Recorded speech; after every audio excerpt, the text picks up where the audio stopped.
Hi everybody, this is Paula with ISellNorwich. I'm on my way to the town hall for a flag raising event today for Juneteenth Day.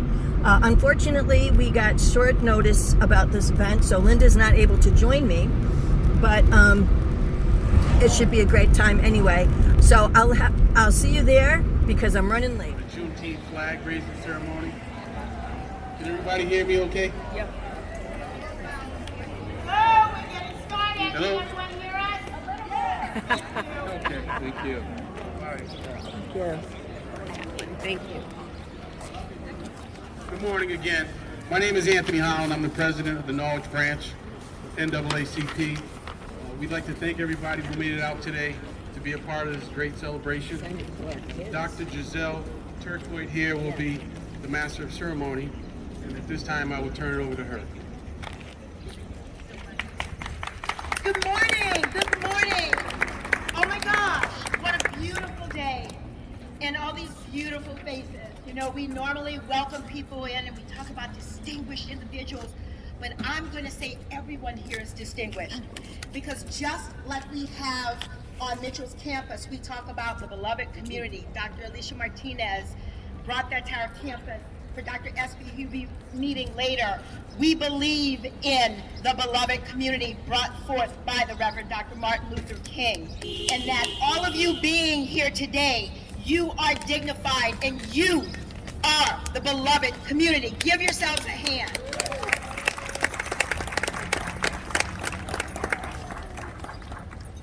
So before we start all of the event activities, I want to just talk about why we're here today and what Juneteenth is.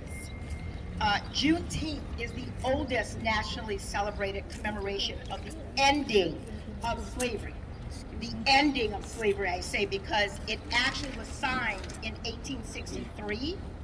However, until General Granger went to Texas and announced to those who were still enslaved that they were free, 2.5 years later, in June of 1865, many people were not free. So we did not have total freedom until everyone was free in June, on June 19th of 1865.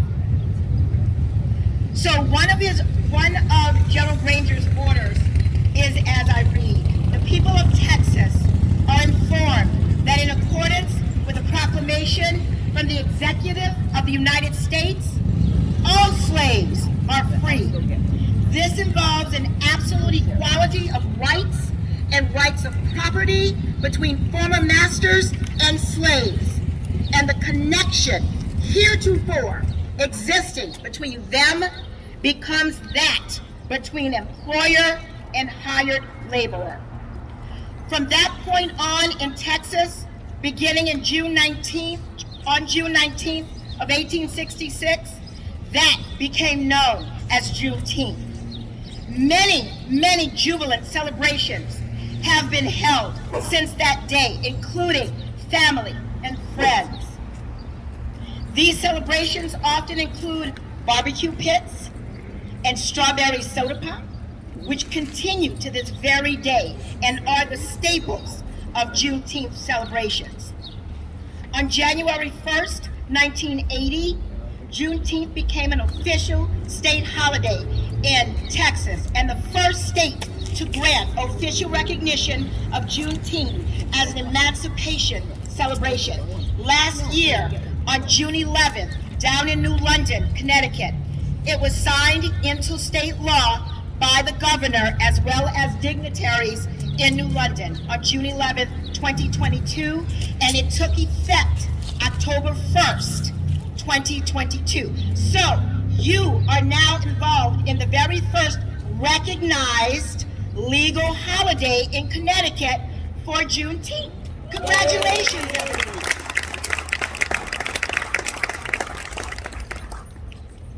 In 1989, the NAACP Norwich branch held their first Juneteenth Day celebration and is the first known celebration in the state of Connecticut.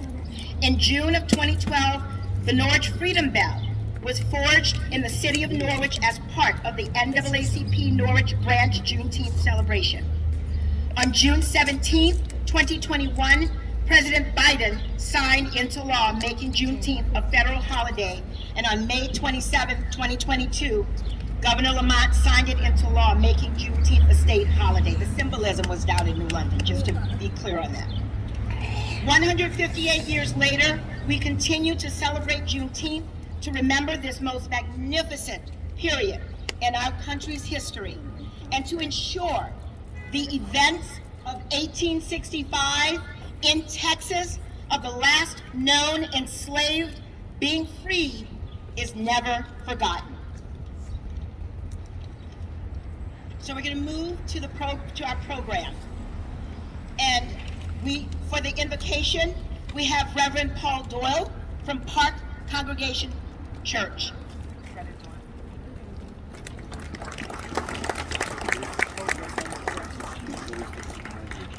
Good morning, beloved community.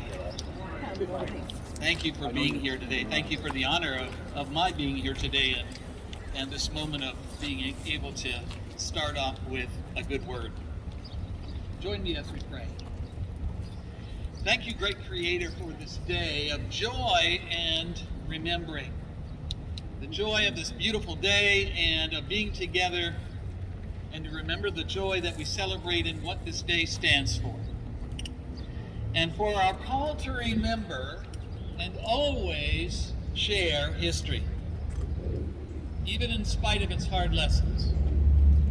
We must remember. We must share our truth and learn from it and be reconciled to it in order to truly move forward. Never forget. We ask that as Creator, you created us always a way to move forward, to be better, to love and to care for one another, and to be the example of that love. And that love is always louder than the words of division and hate that we hear all too often. If we cannot find good leaders, let us be good leaders. Let us grow as people and as a people, as community, in all that is good, all that is good.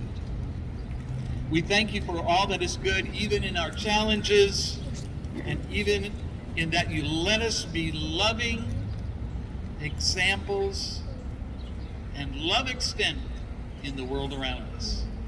In all that is good, let us be blessed and be a blessing in our gathering today. And they all joined together and said, Amen. Amen.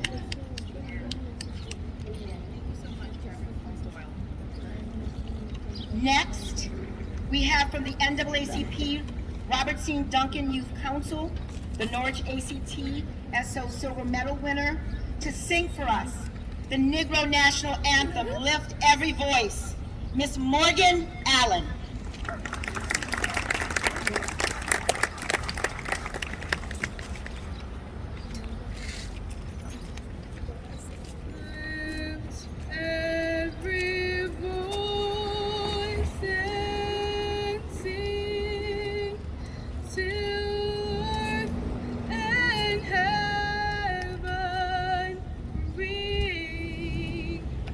Ring with the harmony.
youth, our next generation, why we're here, why we're doing this, why we need to be models, why we need to be cognizant and mindful of what we do every day, our behavior. Those babies are watching us. Please keep that in mind. They are watching us. Moving forward, our next presentation and song is from the owner and founder of Fritza Magnifique. The national anthem will be sung by Ms. Tatiana Celestin.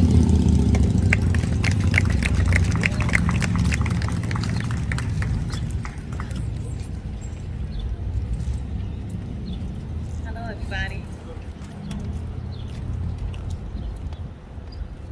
Oh, say, can you see by the dawn's early light what so proudly we hailed at the twilight's last gleaming, whose broad stripes and bright stars through the perilous fight o'er the ramparts we watch were so gallantly streaming, and the rockets red glare,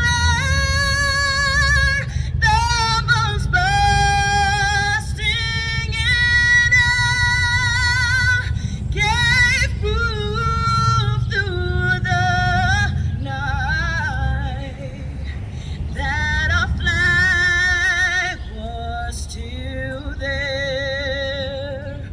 Oh, saint us that star-spangled banner yet wave.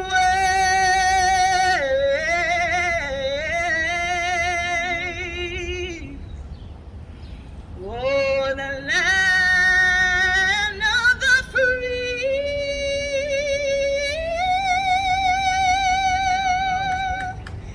and the home of the brave.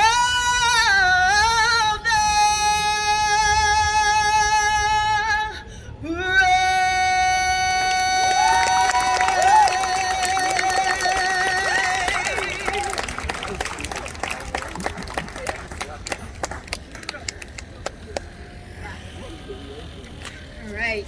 Woo! Very soulful. Next, we will have greetings from our state, our city, state, and our federal dignitaries, our representatives in politics. And first on the list, we have Mayor Peter Nystrom, the Mayor of Norwich.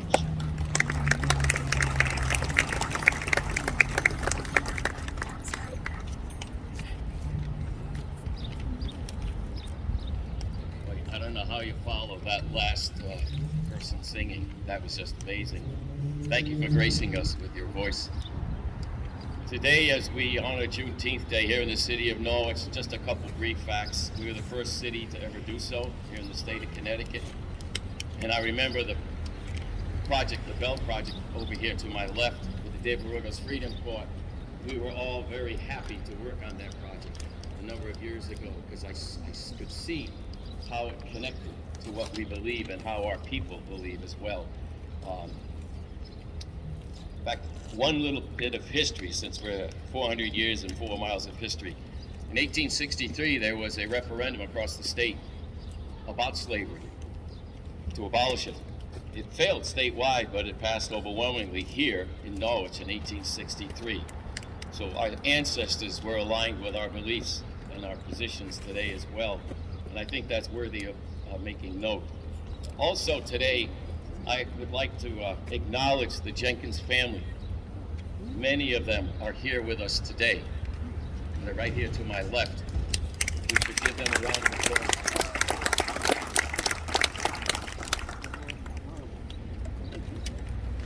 This is a proclamation from the city that will be presented to their family following its being read.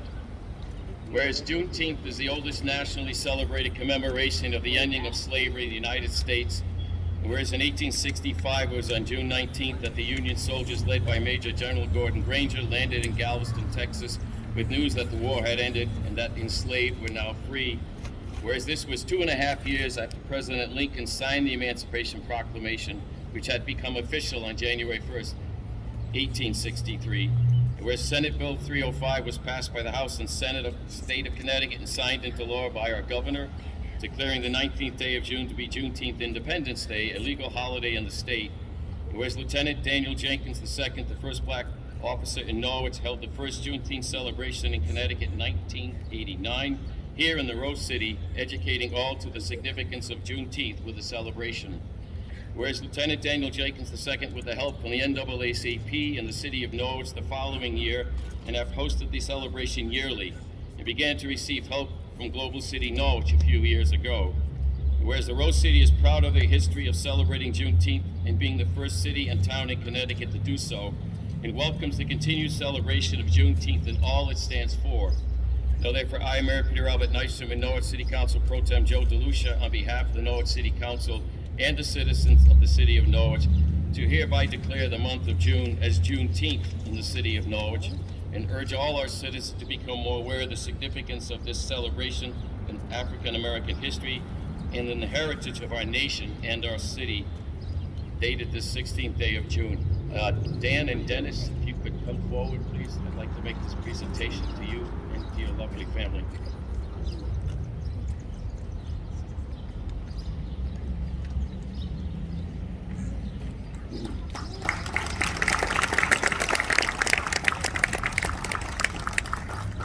Thank you very much.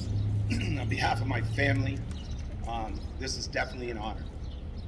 Every time Juneteenth Day happens, I think of Mrs. Owens and I think of my father, you know, how this day was so special to me. And I look around and I see the support. It's a very, very important day for all of us.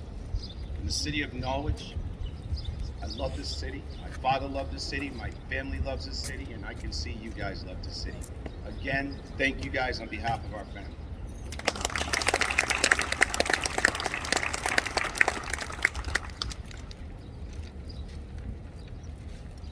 Next, we will have Connecticut State Senator Cathy Osten from the 19th District.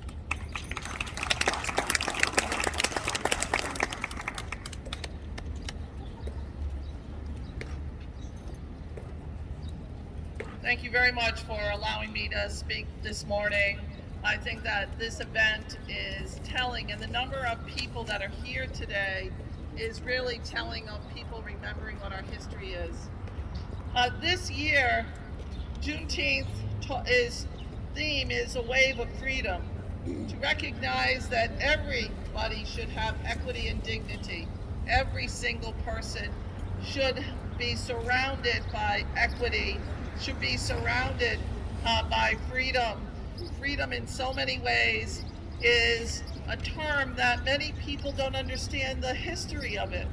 And I would say today, to remember that history is really the only way that we will not repeat the ills of the past. If we don't say out loud what happened, if we don't say out loud and remember what happened, then we will never be able to correct that past. There is one woman, she was very tiny in stature, but she would never let us forget. And I would like to thank Jackie Owens for remembering every single day what it was like, where we should be moving, and she always knew that the children were our future, but they had to remember what their elders went through to get there. So thank you very much, and let's never forget where Juneteenth came from and why it took 2.5 years for a state in our country to recognize freedom. Thank you.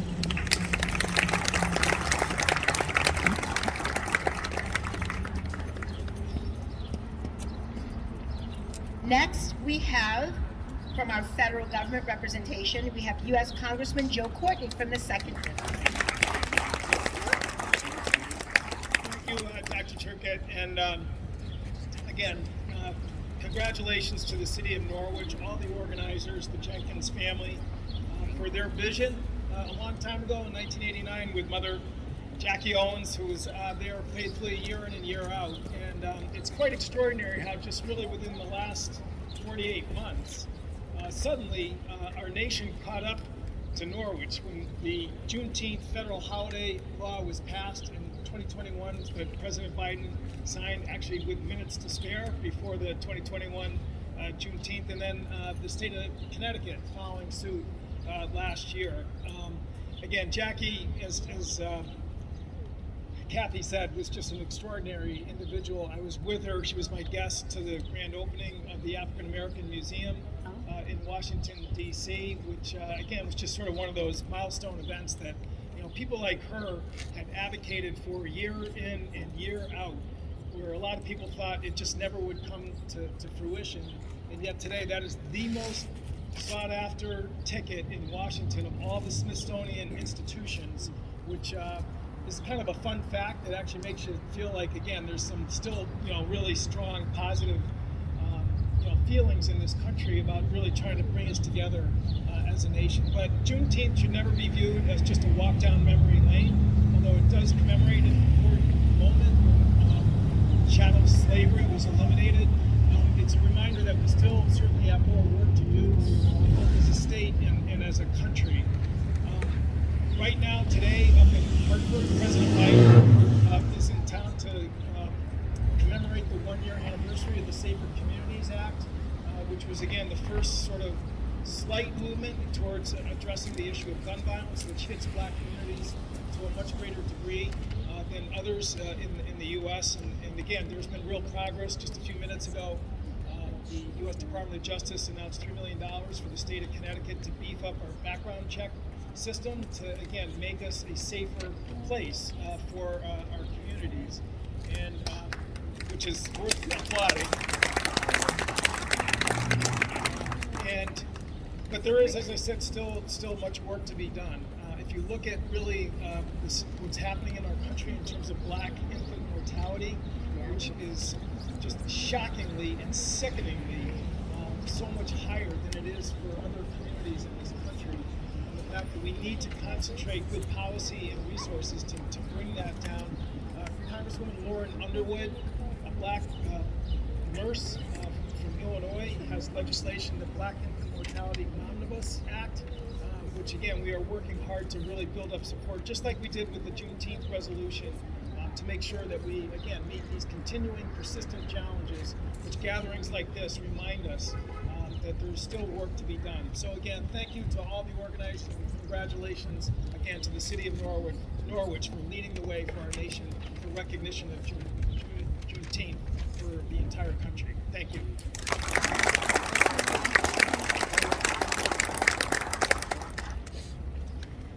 Thank you so much, so much, Congressman Courtney. So next up, we have a poetry presentation, and this poetry presentation is from the NAACP Robert C. Duncan Youth Council President, Sadea Zakaria.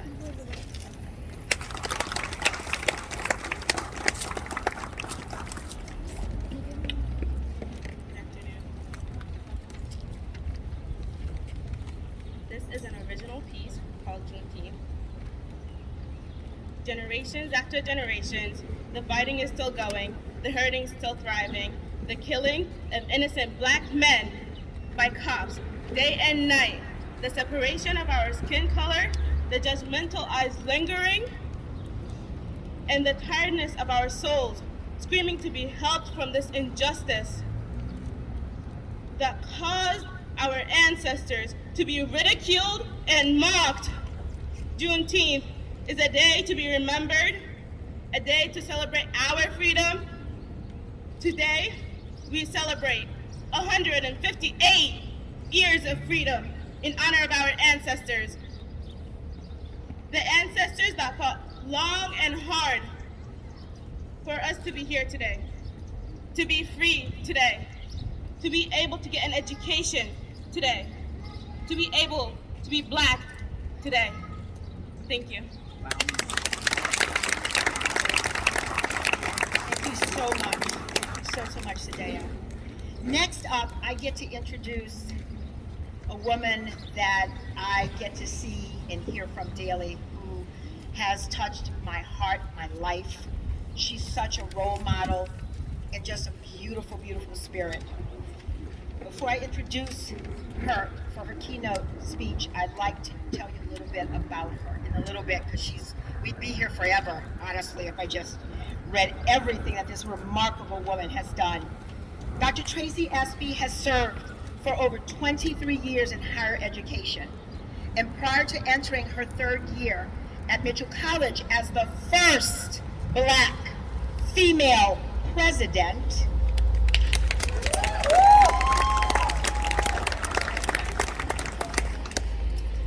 she received a PhD in Child and Family Marriage Therapy from Syracuse University, an MS in Family Studies from Miami University, Oxford, Ohio, and a BA from Berea College, Berea, Kentucky. She's been Provost and Vice President of Academic Affairs at Pfizer University, Vice President for Servant Leadership. She established over 100 community partnerships and led university-wide servant leadership initiatives. She also helped to found editor of Partnerships, a journal of service learning and civic engagement. She has done countless service. She has given countless service to local and regional nonprofit organizations, where she continues her service to the community and to her beloved and kaleidoscope of learners at Mitchell College. I introduce to you, and I am honored to introduce to you, Dr. Tracey Espy.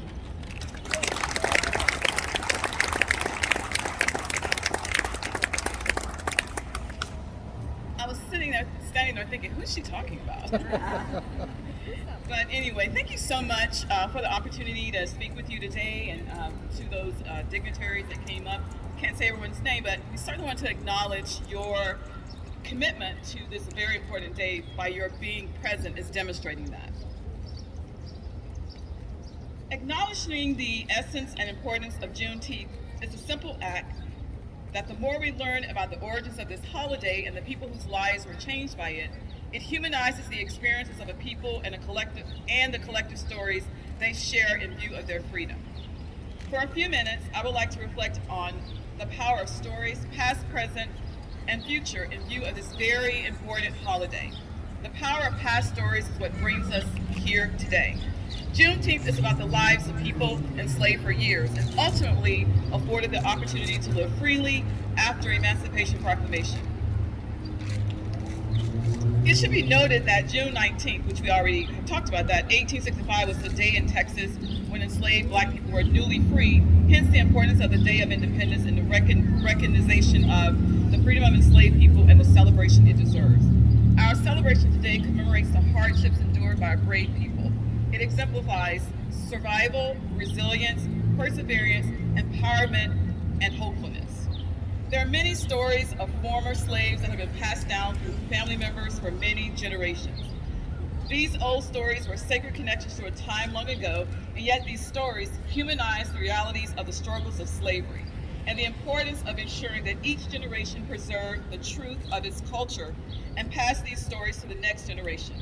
By continuing the stories from generation to generation and ensure that we honor the struggle of so many who have gone before and their importance in paving the path for our lives today. A story of a former slave that I would like to share about is Mr. Fountain Hughes. Mr. Fountain Hughes, I heard his story several years ago, the first time on, I think it was Nightline with Ted Koppel, and I don't even know where he is to this day.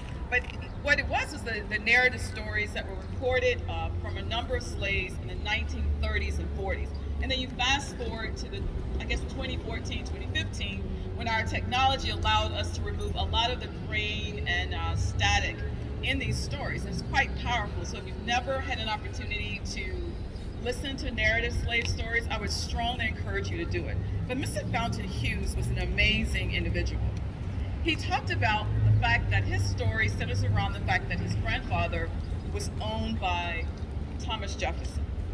He was born in 1845, and Mr. Hughes described in his own words his experience as a slave. There were no beds. We slept on floors like wild people. We belonged to people. They'd sell us like they sell horses and cows and hogs and all the like. Have an auction bench, and they'd put you up on the bench and bid on you just as some are bidding on cattle. We're building on cattle. You know, selling women, selling men. After the war ended, he said, we were just turned out like a lot of cattle. The story of Mr. Hughes sheds light on the humaneness of the slave experience and realities of his lived experience pre and post Emancipation Proclamation. And yet, while freedom was government granted, the world of newly freed slaves resembled that of cattle left to fend for themselves in an open pasture. For Mr. Hughes and his many descendants that followed, freedom did indeed come on Juneteenth, and yet the fight for freedoms would continue for many generations to come. Virginia Hamilton, the author of The People Could Fly, notes that storytelling was the first opportunity for Black people to represent themselves as anything other than property. I want you to think about that. Property, a human being seen as a property.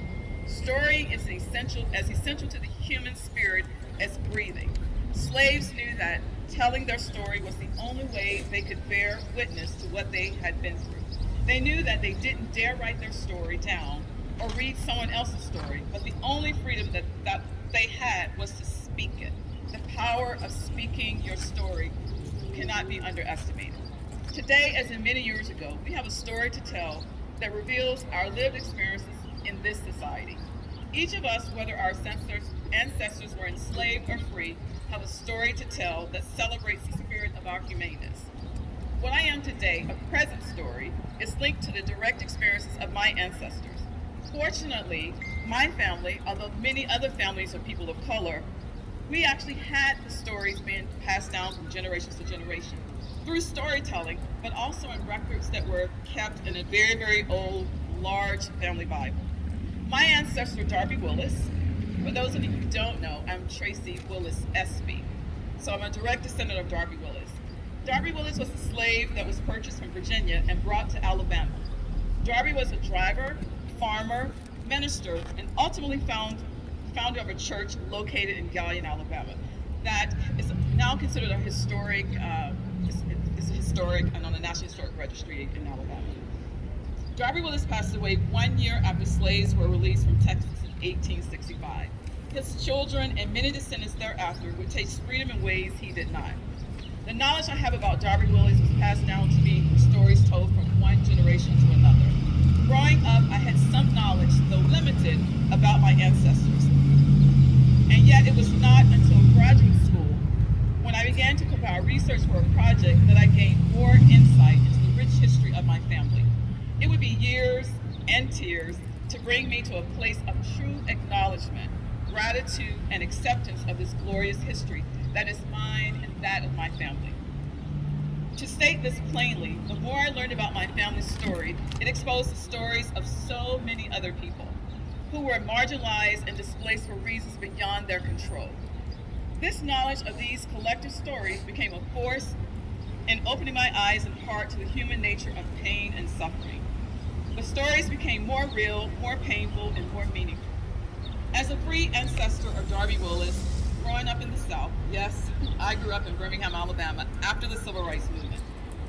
I had so many interesting experiences that I pondered on what I could tell you about today with respect to this very important holiday. When you grow up in the South during the 70s and 80s, there was an era of freedom in a sense that there were no slave owners, captured runaways, enslavement of people for their color or position. These were the physical, new day perspectives about being an emancipated person during my upbringing. What was interesting about this time was that even though the Civil Rights Movement successes were nationally known, there was an era, in most cases, a spirit about the good work achieved during the Civil Rights Movement. And yet, while the physical manifestations of a free and open society to people of color, to a brown girl like me, there were still visible signs to the naked eye, both lurking just below the surface, but were clear undertones of systemic racism and oppression. So I held both the story of my late ancestors and the realities of my present story as critical to who I was during that point in my life with the hopes of what I would become in the future. Gratitude and respect led me to an appreciation for the truth of my ancestral story, whether the stories were good, not so good, or otherwise. Stories humanize people. They become more than words on a page or some historical fact. Stories are about real lived experiences, and they help us to demolish ideology that can sometimes paint people of the past as historical caricatures of lives lived long ago. Carrying past stories forth is power.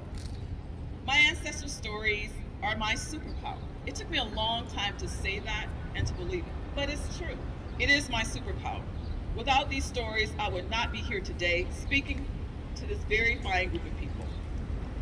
Our future, collectively, all of us here today, all of our stories, both individual and collective, are critically important. The ability to see people as human beings with shared life experiences and individual stories is a powerful catalyst to stave off our default dehumanizing culture. I believe we all know what can occur when we dehumanize people.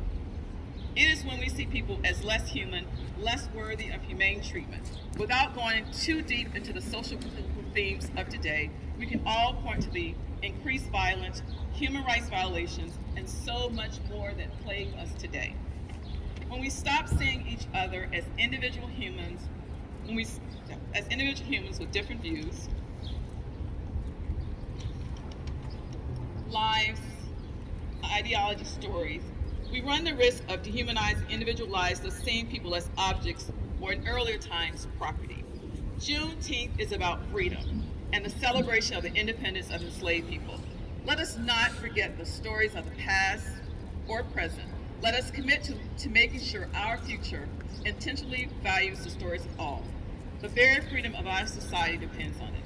Thank you for the opportunity to share my story, the story of previous ancestors, and the hope of our future. Thank you so much.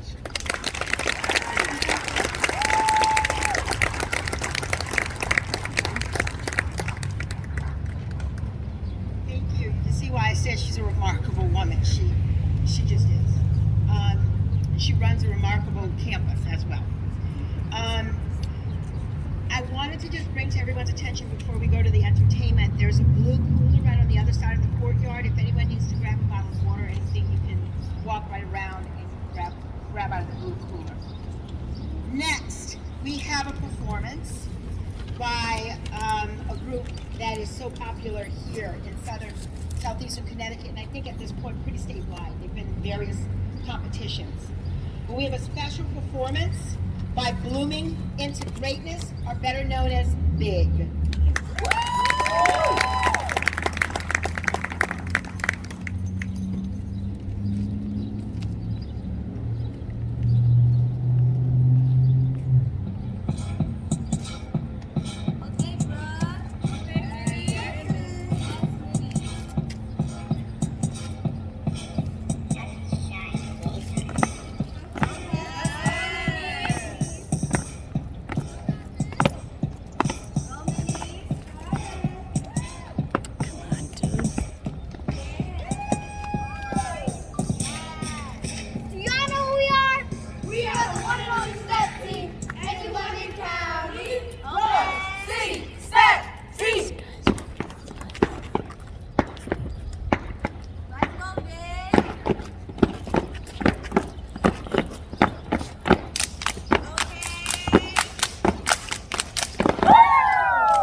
C-S-T.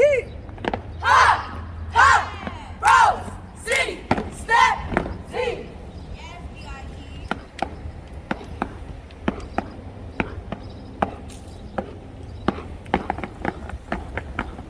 Let's go, Rose! Yeah! Move it! Turn! Move!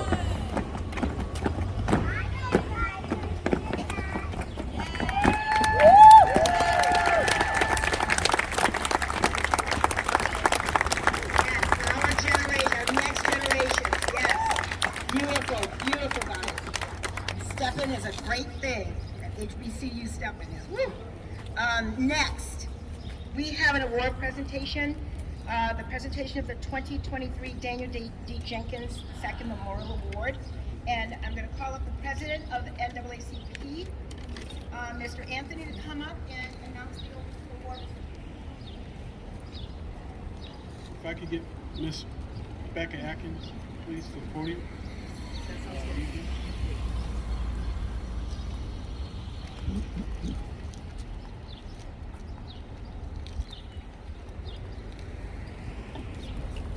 The National Association for the Advancement of Colored People, NAACP, Norwich Branch, the 2023 Daniel D. Jenkins Memorial Award is being presented to the Outreach Incorporated. This award is given in recognition to your leadership, your dedication, and your commitment to raise the awareness of disparities in mental health and continuing the fight to end stigma of mental illness. Given by Anthony Holland, President of the Norwich Branch, Bluetooth ready to pair. June 16, 2023. Thank you.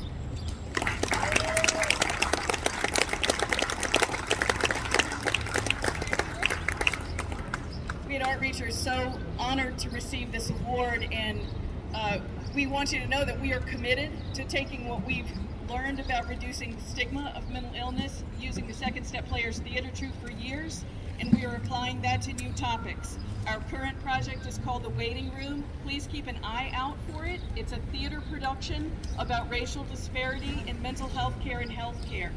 Also, call us at Outreach if you have stories to tell or things you think that will help, because the piece is a work in progress and we're still developing it. We want to talk to you. Thank you so much for this. We're very honored.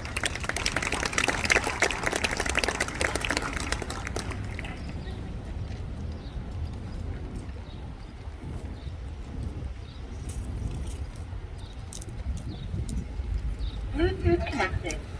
Next, we will have the ringing of the Freedom Bell. And there will be 3 rings to represent the 2.5 years that it took for the final 150,000 enslaved people in Texas to know that they were emancipated. Bluetooth connected.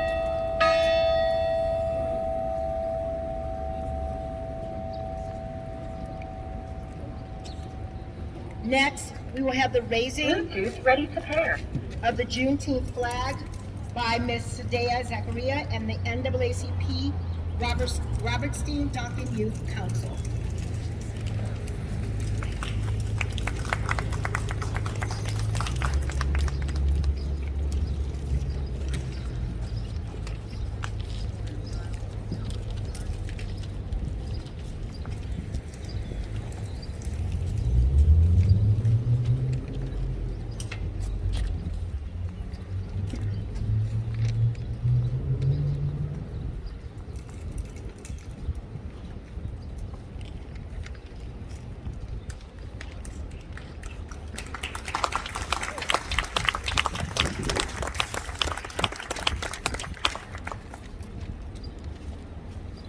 That is going to bring us to rounding off our program today, but before we end, we still have closing remarks that will be delivered by Bobby Brayboy, who's the director of Global City Norwich. And to close with our program today, the benediction will be presented by Reverend Jerry Davis of Walk of Faith Word Center. I present to you, Bobby.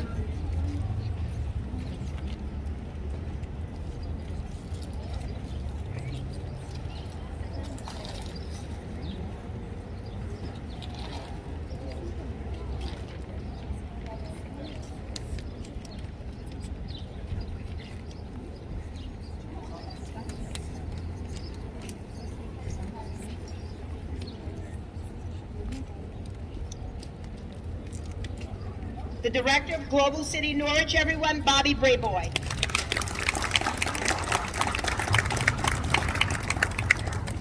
Hello. It's not even afternoon yet. What a blessing it is to be here in front of you all today to celebrate Juneteenth. Sorry, that's me. I did that. I would just like to say thank you to everyone that is here today. Thank you to City Hall, the Mayor Nystrom. We'd like to thank Congressman Joe Courtney and Senator Cathy Osten. I'd also like to thank NCDC, the NAACP, for putting this all together today. For everyone that participated in our program, I would also like to thank you all. And lastly, I would like to say, today is a day to commemorate Juneteenth, a day that over 150 years ago, Black people who thought they were still slaves at that time found out that they were in fact free. What they didn't know is that it doesn't matter what label other people place on you, that we were and always will be free, and free indeed. So today we commemorate this day as a day in history for when it was written down on paper that we were free, but we know in our hearts that each one of us has always been free throughout history. It's just the bondage that other people might put on you, regardless of whether that's physical chains and shackles or that's their expectations that they might put on top of you for you to live up to. And I want to share with you today that we don't have to live on other people's bondage and under other people's thumbs, that you can live as who you are today. So as we've raised this flag today, let that be a reminder that we fought for freedom even though we were already free, and there are so many people today that remain in bondage, so we're going to keep on fighting. Thank you everyone for coming in. Before you go, I have some young ladies who are going around with some raffle tickets. We're actually raffling off this bag of goodies here, which you can't see what's in there, but